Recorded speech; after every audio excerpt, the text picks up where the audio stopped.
9.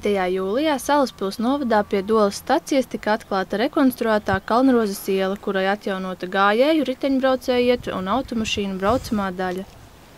Šeit iepriekš bija gājēju taciņa, 70. gados izbūvēta uz dzelzceļa staciju. Bet gadus 10 atpakaļ sāka attīstīties apbūve, mazstāvu, un radās nepieciešamība arī braucamo daļu izveidot. Sākumā tas bija šķembots ceļš, kurš, godīgi sakot, bija arī bez pamatnes un kvalitāte ārpus, jebkuriem standartiem.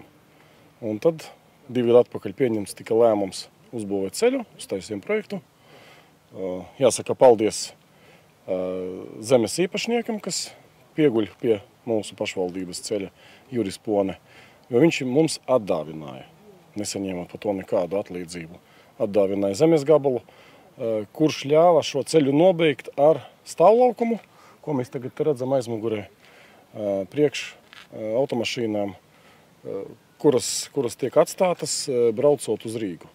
Projekts izmaksāja nepilnus 300 000 eiro, kas sekti no pašvaldības budžeta.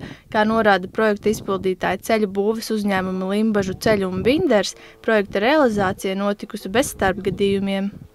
Jā, tad kopējais braucamās daļas garums ielai ir 360 metri, jā, un izbūvēts ir jauns trotuārs aptuveni 600 metri garumā.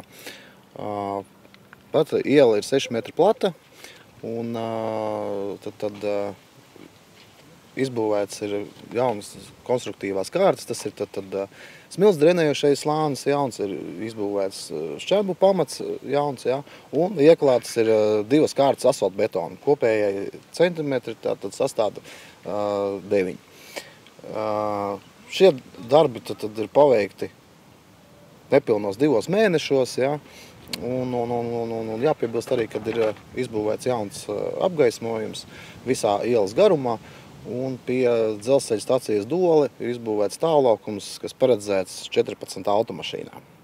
Iedzīvotāji Kalnrozes ielas rekonstrukciju vērtēja atzinīgi. Necilais celiņš pārtapis par viegli izbraucamu ielu ar autostāvvietu pie pašas dzelzceļa stacijas.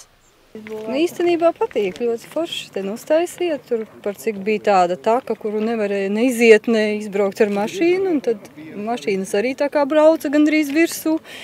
Tagad ļoti skaisti, es te pat šī mājā dzīvoju, un tad redzēju visu to procesu, jā.